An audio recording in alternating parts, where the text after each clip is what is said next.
Hello வணக்கம். நான் உங்க Ranji. Welcome to Ranji's Bigg Boss reviews. இன்னைக்கு episode 52 and day 51 25th November என்ன நடந்தது அப்படின்னு சொல்லி பார்க்க போறோம். அதுக்கு முன்னாடி சேனலை சப்ஸ்கிரைப் பண்ணாதவங்க சப்ஸ்கிரைப் பண்ணிடுங்க. அண்ட் பக்கத்தில் இருக்க பெல் ஐக்கானை டங்குன்னு தட்டிடுங்க. அப்போ தான் போஸ்ட் பண்ணுற ஒரு வீடியோ உங்களுக்கு ஆன் டைமில் வந்து சேரும். இன்னைக்கு எபிசோடில் பார்த்தீங்கன்னா ஃபஸ்ட்டு ரீகேப்போட ஸ்டார்ட் ஆகுது. நேற்று என்ன நடந்ததுன்னு சொல்லிட்டு செம்ம ஷாக்கு தாங்க. நேற்றுக்கு வந்து யார் யார் யாரை பற்றி பேசுனாங்க அப்படிங்கிறதெல்லாம் காட்டுறாங்க. அண்ட் வந்து ரம்யா வந்து என்ன சொல்கிறாங்க அப்படின்னா சபரிக்கிட்டேயும் கனிக்கிட்டேயும் நான் இனிமேல் தனியாக விளையாட போகிறேன், இனிமேல் நான் உன்கிட்ட பேச மாட்டேன் அப்படிங்கிற மாதிரி சொல்கிறாங்க. வா அப்படின்னு சொல்லிட்டு நம்ம சொல்லிக்கலாம். அண்ட் கம்ருதீனும் பார்வும் என்ன பேசிக்கிட்டு இருக்காங்க அப்படின்னா இந்த ரிலேஷன்ஷிப்பை பற்றி பேசுகிறாங்க. அண்ட் வந்து பாரு வந்து அரோராவை பற்றி பேசுகிறாங்க. நான் வந்து ஒழுங்காக இருந்தால் கூட அரோரா வந்து என்னை தப்பாக ப்ரொஜெக்ட் பண்ணுறா அப்படிங்கிற மாதிரிலாம் பேசிக்கிட்டு இருக்காங்க. அண்ட் இன்னொரு சைடில் பார்த்தீங்கன்னா பாரு அண்ட் வியானா வந்து பேசிக்கிட்டு இருக்காங்க. ஸோ இது எல்லாமே வந்து பார்த்தீங்கன்னா வீட்டில் என்ன நடந்தது அப்படிங்கிறத பற்றி தான். ரம்யா வந்து பாரு கிட்ட வந்துட்டு கம்ருதீனை பற்றி கண்டிப்பாக இருக்குமே அப்படின்னு சொல்கிறதெல்லாம் அண்ட் ஷோல்டரில் வந்து நம்ம பாரு வந்து சாஞ்சிக்கிறாங்க கம்ருதீன் மேலே. இதெல்லாம் ஒரு பக்கம் நடந்துட்டுருக்கு. இன்னொரு பக்கம் அரோரா வந்து கம்ருதீன் கிட்ட இனிமேல் எனக்கும் உனக்கும் ஒன்றும் கிடையாது, நான் வந்து இனிமேல் ஹை பை மாதிரி போயிடுவேன், இனிமேல் நான் உன்கிட்ட பேச மாட்டேன் அப்படின்னு சொல்லும். அடுத்த சீன்லேயே பார்த்தீங்கன்னா பாரு கிட்ட கம்ருதீன் நல்லா பேசிகிட்டு இருக்காப்புல. ஸோ நம்ம கம்ருதீனுக்கு என்னங்க பிரச்சனை, 2 to 2 தான். அண்ட் ஒன்று இல்லைனா இன்னொன்றுன்னு சொல்லிட்டு போயிட்டே இருப்பாப்புல. ஸோ அதான் நடக்குது. அண்ட் காலையில் வந்து சாங் வந்து ஸ்டார்ட் ஆகுது. நலம் தானா சாங்கு. எல்லோரும் வந்து டான்ஸ் ஆடிக்கிட்டு இருக்காங்க. அண்ட் கம்ருதீனும் பிரஜனையும் வந்து ஒரே ஸ்க்ரீனில் பார்க்குறப்போ வந்து பார்த்திங்கன்னா 2 பேரும் அண்ணன் தம்பி மாதிரி இருக்கிறாங்க டான்ஸ் ஆடுறப்போ. நல்லா இருந்தது பார்க்குறதுக்கு. அண்டு லாஸ்ட்டில் வந்து செம பீட்டு வரும்ல, அதுக்கு வந்து எல்லோரும் பயங்கரமாக வந்து டான்ஸ் ஆடினாங்க. ரொம்ப நாள் கழிச்சு ஒரு எனர்ஜெட்டிக்காக வந்து எல்லோரும் டான்ஸ் பண்ணுறத பார்க்கும்போது ரொம்பவே நல்லா இருந்தது. அண்ட் அதற்கு அடுத்தது பார்த்தீங்கன்னா வியானா அண்ட் எஃப்ஜே இவங்க 2 பேர் வந்து பேசிகிட்டு இருக்காங்க. அப்போ வந்து சுபி வந்து வந்துட்டு போயிடுறாங்க போல இருக்கு.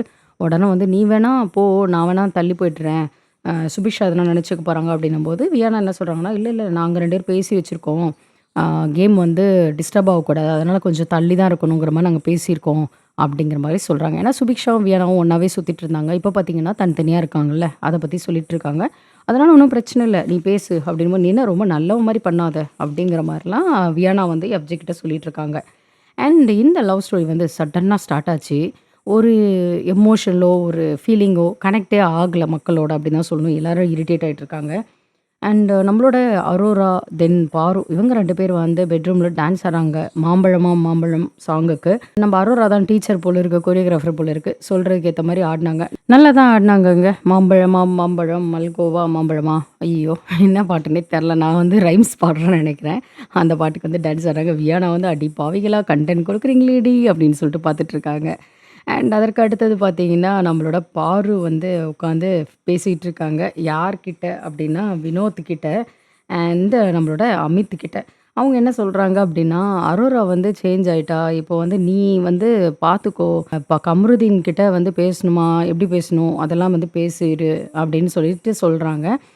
உடனே வந்து இல்ல, இல்ல நான் அவன்ட்ட தெளிவா பேசிட்டேன். இப்போ அரோரா வந்து ரொம்ப ஃபீலிங்கா இருக்கு. அண்ட் உனக்கு அரோரா முக்கியம் அப்படின்னா, நீ என்கிட்ட பேசக்கூட வேணாம். நீ விலகிருன்ற மாரிலாம் நான் சொல்லிட்டேன் அப்படின்னும்போது, நீ தெளிவா சொன்னியா? அப்படிங்கிற மாரி வினோத்தும் சரி, அமித்தும் சரி ஒரு ஃப்ரெண்டா ஆரு கிட்ட வந்து பேசுறாங்க. அட்வைஸும் பண்றத நம்ம பார்க்குறோம். அமித் என்ன சொல்றாங்கன்னா, "அரோரா ரொம்ப ஹர்ட் ஆயிருக்கா" அப்படின்னு சொல்றாங்க. அண்ட் அது மட்டும் இல்லாம பாரு அதுக்கு தான் சொல்றாங்க, "என் ஃபீலிங் ட்ரூ. ஆனா அவனுக்கு அஃபெக்ட் ஆச்சுன்னா நான் விலகிக்கிறேன்" அப்படின்றதும். அண்ட் அது மட்டும் இல்லாம நானும் தான் ஹர்ட் ஆயிருக்கேன் ரொம்பவே அவங்களால அப்படின்றாங்க. அவங்கன்றது அரோரா தாங்க. அண்ட் அதுக்கு அடுத்தது வந்து டாஸ்க் லெட்டர் வருது. எஃப்ஜேவும் நம்மளோட பாருவும் படிக்கிறாங்க. அது என்னன்னு பார்த்தீங்கன்னா, பிக் பாஸ் வீடு ரெசிடென்ஷியல் வீடா ஸ்கூலா மாறப்போகுது அப்படின்னு சொல்லிட்டு, ரெசிடென்ஷியல் ஸ்கூல் மட்டும் இல்லாம ஹாஸ்டல் ஒரு பக்கம் அப்படின்னு சொல்றாங்க. இதில் ஸ்டூடெண்ட் வந்து பார்த்தீங்கன்னா 10 பேர். Kamrudeen, Subiksha, Viana, Sabari, Vikram, Divya, Ramya, Sandra, Aurora and Vinod அப்படின்னு சொல்றாங்க. ஸோ எல்லாரும் க்ளீன் ஷேவ்லாம் பண்ணுறாங்க. பாய்ஸில் செம்ம ஷாக்காக இருந்தது. பார்க்கவே வந்து என்னமோ குட்டி பசங்க மாதிரி வந்துட்டாங்க. அந்த டைம்லேயும் வந்து பார்த்தீங்கன்னா நம்ம வார்டனான பாருவும் ஸ்டூடெண்டான கம்ருதீனும் லவ் சீன்ஸ்லாம் காட்டுறாங்கங்க. அது வந்து பார்க்க எப்படி இருந்ததுன்னு எனக்கு தெரில, நீங்கள் தான் சொல்லணும். இதில் வந்து பார்த்தீங்கன்னா பிரஜன் வந்து பிரின்சிபல் மட்டும் இல்லாமல் மாரல் சயின்ஸ் டீச்சரும் கூட. கனி வந்து தமிழ் அம்மாவா, அமித் வந்து டீச்சர், ஏதோ ஒரு சப்ஜெக்ட் அவங்களே வந்து டிசைட் பண்ணிக்கலாம். பாரு வந்து வார்டன், எஃப்ஜே வந்து அசிஸ்டன்ட் வார்டன் அப்படின்னு சொல்கிறாங்க. எல்லாரும் வந்து ரெடி ஆனதுக்கப்புறம் நம்ம அரோரா விக்கல்ஸ் விக்ரம்லாம் வந்து ஒரு செம காமெடி இருந்தது. அதை வந்து என்னென்னா விக்கல்ஸ் விக்ரம் சொல்கிறாங்க, அட் அ டைம் 2 பேரை ஓட்டினா ஒரு வீல் கழண்டி ஓடிடும் அப்படின்னு சொல்லிட்டு சொன்னது வந்து செம காமெடி. ஏன்னா அது சொன்னதை வந்து கம்ருதீன் வச்சு தான் சொல்லிட்டு இருக்காங்க. அதுக்கு அடுத்தது ஸ்கூலில் வந்து அசெம்பிளி, அந்த ப்ரேயரு இதெல்லாம் வந்து நடக்குது. அப்போ வந்து வினோத் பண்ணுற ஃபன்னு வந்து ரொம்பவே நல்லா இருந்தது. இதில் எனக்கு ரொம்ப பிடிச்சது வந்து அமித்தோட கெட்டப் அண்ட் அமித்தோட ஆக்டிவிட்டீஸ் தர்மலிங்கம் அந்த ரோலில் வந்து ப்ளே பண்ணாங்க. ரொம்பவே நல்லா பண்ணியிருந்தாங்க. அண்ட் சொக்கலிங்கம் நினைக்கிறேன் நம்ம பிரின்சிபல் அதுக்கு மேலே பட்டையெல்லாம் போட்டு ஒரு மாதிரி ரொம்ப சைலண்ட்டாக டெரராக இருக்கிற மாதிரி, அது மட்டும் இல்லாமல் கொஞ்சம் திக்கி திக்கி பேசுகிற மாதிரி ஸ்டாமர் பண்ணுற மாதிரி பண்ணுறாங்க. அதுக்கு அடுத்தது வந்து பார்த்திங்கன்னா, கிளாஸ் ஆரம்பிக்கிறதுக்கு முன்னாடி வந்து பால் டப்பான்னு சொல்லிட்டு விக்கல்ஸ் விக்ரம கூப்பிட்றது, என்னை பால் டப்பான்னு கூப்பிடாது அப்படின்னு கோவப்படுறது, அண்ட் கிளாஸ் ரூமில் பண்ணுற சேட்டைகள், இதெல்லாம் வந்து நம்மளுக்கே வந்து ஒரு நாஸ்டாலஜிக் மூமெண்ட்ஸ் தான் இல்லையா? ஸோ அதெல்லாம் வந்து நடக்குது. அண்ட் இந்த வார்த்தைக்கெல்லாம் அர்த்தம் என்ன அப்படின்னு கேட்குறாங்க. அதுக்கு அடுத்தது வந்து நிலவை வச்சு ஒரு சாங் பாடுங்க, ஏஆர் ரகுமான் பாடினாங்களே அப்படின்னு சொல்லும்போது, நம்ம இவங்க இருக்காங்களா, அரோரா வந்து எந்திரிச்சு பாட்டு பாடுறாங்க. ரோஜா படத்தில் உள்ள ஒரு சாங் வந்து காதல் ரோஜாவே அந்த சாங் நினைக்கிறேன். அத வந்து பாடுறாங்க. அப்போ வந்து கம்ருதீனோட ஒரு ரொமான்ஸ் வேற. இதெல்லாம் பண்றத காட்டுறாங்க. அண்ட் அதுக்கு அடுத்தது வந்து திருக்குறள பத்தி சொல்லுங்க. திருவள்ளுவர பத்தி சொல்லுங்க அப்படின்னு ஃபர்ஸ்ட்டு சொல்றாங்க. திருவள்ளுவர பத்தி கேட்ட உடனே நம்ப கம்ருதீன் வந்து ஆவடிக்கிட்ட திருவள்ளூர் இருக்கு அப்படின்னு சொல்லவும், வினோத் வந்து திருவள்ளுவர பத்தி சொல்றாங்க. உடனே வந்து பாராட்டுதல் கிடைக்குது. இதில வந்து சாண்ட்ரா, வியானா 2 பேருமே வந்து ஒரு மாரி நாட்டி ரோல் அவங்களே எடுத்துக்கிட்டாங்க போல இருக்கு. சாண்ட்ரா வந்து புக்க ஒழிச்சு வைக்கிறது, லேப்டாப் ஒழிச்சு வைக்கிறது, பென்ன ஒழிச்சு வைக்கிறது இந்த மாரி பண்றது, சேட்டை பண்றது, உடனே திட்டு வாங்குறது அப்படிங்கிற மாரி நடந்தது. அதற்கு அடுத்தது வியானா வந்து கிளாஸ்ல வந்து ரொம்ப சேட்டை பண்ணவும் வந்து திவ்யா கில்றதும், "அவ என்ன கில்றா" அப்படின்னு சொல்லிட்டு ஒரு ஃபன் பண்ணிட்டுருக்காங்க. அண்ட் தமிழ் அம்மா வந்துட்டு ஒரு இது சொல்றாங்க. பின்னாடி பேசுறவங்க வந்து உயிரோட இருக்கிறத விட செத்தே போயிரலாம் அப்படின்னு சொல்லவும், வினோத் வந்து "அரோரா சாகராலாம் மேம்" அப்படின்னு சொல்றவும், நம்ம அரோரா வந்துட்டு, "தமிழ் மேம் நீங்க நாளைக்கு செத்துருவீங்களா? நீங்க நாளைக்கு வரமாட்டீங்களா?" அப்படின்னு சொல்லிலாம் கேட்கறது வந்து ஒரு மாரி ஃபன்னா போயிட்டுருந்தது. அண்ட் பாரு கிட்ட வந்துட்டு சாண்ட்ரா வந்து ஆன்ட்டின்னு கூப்பிடுறதும் வந்து பாரு உடனே டென்ஷன் ஆயிட்டாங்க. எனக்கு வெளி உலகத்திலேயும் வந்துட்டு இந்த மாதிரி எனக்கு நெறைய பேர் சொல்றது வந்து எனக்கு ரொம்ப ஹர்ட் ஆயிருக்கு. இந்த மாரி சொல்லாதீங்க அப்படின்ன உடனே, "அப்படியா? எனக்கு உண்மையாவே தெரியாது" அப்படின்னு சொல்லிட்டு சாண்ட்ரா ஒரு பிட்டு போடுறாங்க. அதற்கு அடுத்தது ஒரு ஒரு மாரி ஃபன்னா மார்ச் பாஸ்ட் மாரிலாம் பண்ணிக்கிட்டு இருக்காங்க. அந்த டைம்ல பார்த்தீங்கன்னா, "ஊ மேல ஒரு கண்ணு" சாங் ப்ளே ஆகுது. பார்த்தா கீர்த்தி சுரேஷ் உள்ள என்டர் ஆகுறாங்க. கீர்த்தி சுரேஷ் ஃபர்ஸ்ட் டைம் வராங்கன்னு நெனைக்கிறேன் பிக் பாஸ் வீட்டுக்குள்ள. அவங்களுக்கு வந்து ஒரே ஒரே ஹாப்பி ஆயிடுது, எக்ஸைட் ஆயிடுறாங்க. ஆயிட்டு இதுவரைக்கும் வந்து இந்த வீட வந்து நான் டிவில தான் பார்த்துருக்கேன். நேர்ல பார்க்க ரொம்ப நல்லாயிருக்கு அப்படின்னு சொல்லிட்டு இருக்காங்க. அண்ட் வீட்ல உள்ள எல்லார்கிட்டயும் அவங்கவங்க ரோல பத்தி பேசுறாங்க. அமித் கிட்ட வந்து "நீங்க ரொம்ப அழகா இருக்கீங்க. உங்களோட ரோலுக்கு வந்து சூப்பரா இருக்கு" அப்படின்னு சொல்றாங்க. அண்ட் அதுக்கு அடுத்து வந்து கீர்த்தி சுரேஷ்க்கு எதிரா ஒருத்தர் வந்து பெர்ஃபார்ம் பண்ணியும் காட்டுறாங்க. கீர்த்தி சுரேஷ் வந்து ஒரு படத்துக்காக வந்திருக்காங்களாம். ரிவால்வர் ரீட்டா அப்படிங்கிற படத்துக்காக ப்ரொமோஷனுக்காக. அந்த படத்த பத்தி கீர்த்தி சுரேஷ் வந்து எக்ஸ்ப்ளைன் பண்றாங்க. இது ஒரு மாரி fun, dark comedy and Radhika, Sendrayan, Kingsley, John Vijay இவங்க எல்லாரும் இருக்கிறாங்க அப்படின்னு சொல்றாங்க.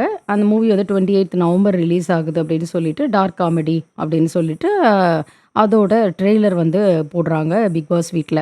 ஸோ எல்லாரும் வந்து அந்த ட்ரெய்லர் பார்க்குறாங்க. எனக்கு என்னமோ பெருசா வந்து டப்புன்னு வந்து ஒரு இம்ப்ரெஸ் ஆகல. ஆனா என்னமோ படம் நல்லாருக்கும்னு தோணுது. பட் ட்ரெய்லர் பெட்டரா பண்ணியிருக்கலாம் அப்படின்னு தோணுச்சு.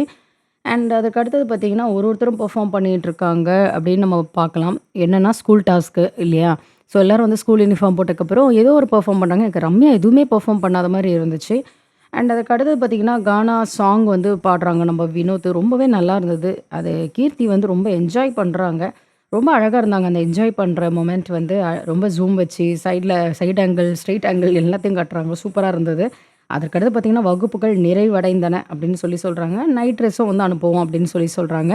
கீர்த்தி சுரேஷ் வீட்ல இருந்து எல்லாருக்கும் பை பை சொல்லிட்டு கிளம்பிடுறாங்க. கீர்த்தி சுரேஷ் போனதுக்கப்புறம் வந்து ரெசிடென்ஷியல் ஸ்கூல் வந்து கொஞ்ச நேரம் கன்டின்யூ ஆயிட்டு தான் இருக்கு. அப்போ வந்து பார்த்தீங்கன்னா, வார்டன் தான் சமைக்கணும் இல்லையா? வார்டன் அண்ட் இவங்க இருக்காங்கல்ல, அசிஸ்டன்ட் வார்டன் அவங்க தானே சமைக்கணும். அவங்க என்ன பண்றாங்கன்னா அப்படின்னா, பிளேட்ல வந்து கோவக்கா வந்து எடுத்து வைக்கிறாங்க. நம்ம சபரியும், விக்கல்ஸ் விக்ரமும் வந்துட்டு அந்த இத பார்த்துட்டு, கேமராவ பார்த்துட்டு என்ன சொல்றாங்க அப்படின்னா, கோவக்கா பண்ணியிருக்காங்க. கோவமா இருக்க அக்கா கோவக்கா பண்ணியிருக்காங்க. இந்த மாரிலாம் வந்து ரைமிங்கா ஏதேதோ கலாய்ச்சிட்டு, அதுக்கப்புறம் வந்து எப்படி இருக்குன்னு தெரியல. பார்க்கவே வந்து நல்லா இல்ல அப்படின்னு சொல்லிட்டு, எதுக்கும் டேஸ்ட் பண்ணி பார்க்கலான்னு சொல்லி பிளேட்ட எடுத்து பார்க்குறாங்க. பார்த்துட்டு என்ன சொல்றாங்கன்னா, மசாலாவும் எண்ணெயும் தடவி இருக்காங்க. ஃப்ரை பண்ண தான் மறந்துட்டாங்க அப்படிங்கிற மாரி சொல்றாங்க. அண்ட் இன்னொரு பக்கம் பார்த்தா, அமித் வந்து வேற லெவல்ங்க. அந்த ரோல் அப்படியே மெயின்டெயின் பண்ணிட்டு இருக்காங்க. ரொம்பவே நல்லா இருந்துச்சு. எனக்கு வந்து அந்த அமித்த பார்க்குறப்போ வந்து, இந்த நண்பன் படத்தில வந்து சத்யராஜ பார்த்த மாரி இருந்துச்சு. அண்ட் அதுக்கப்புறம் வந்து அமித்தோட ஷூஸ் எல்லாம் வந்துட்டு நம்ம வியானா வந்து ஒளிச்சு வைக்கிறாங்க. தென் வந்து கேக் வருது. அமித்தோட பர்த்டே இன்னைக்கு. அந்த கேக்க வந்து ஸ்டோர் ரூம்ல தான் அமித் தான் போய் எடுத்துட்டு வராங்க. அது மட்டும் இல்லாம ட்ரெஸ் வருது. ஒரு கார்டு வருது. டிசைன் பண்ணி அவங்க பொண்ணு வந்து வரைஞ்ச கார்டு, எழுதின கார்டு வருது. இதெல்லாம் வந்து அமித் தான் கொண்டு வராங்க. யாருமே அந்த வீட்ல வந்து அமித்துக்கு ஒரு ஹெல்ப் பண்ண மாரி எனக்கு தெரியல. அதுக்கு அடுத்தது கார்டன் ஏரியால வந்து கேக் கட் பண்றாங்க. கேக் கட் பண்ணும்போது ரொம்பவே எமோஷனல் ஆகுறாங்க. வினோத் வந்து சூப்பரான ஒரு சாங் வந்து பாடுனாங்க. அந்த சாங் வந்து எனக்கு ரொம்ப ரொம்ப பிடிச்சிருந்தது. "ஹேப்பி பர்த்டே அமித்துக்கு எங்களோட சமத்துக்கு" அப்படின்னு சொல்லிட்டு ஒரு லைன்ஸ் எல்லாம் போட்டு செமையா பண்ணாங்க.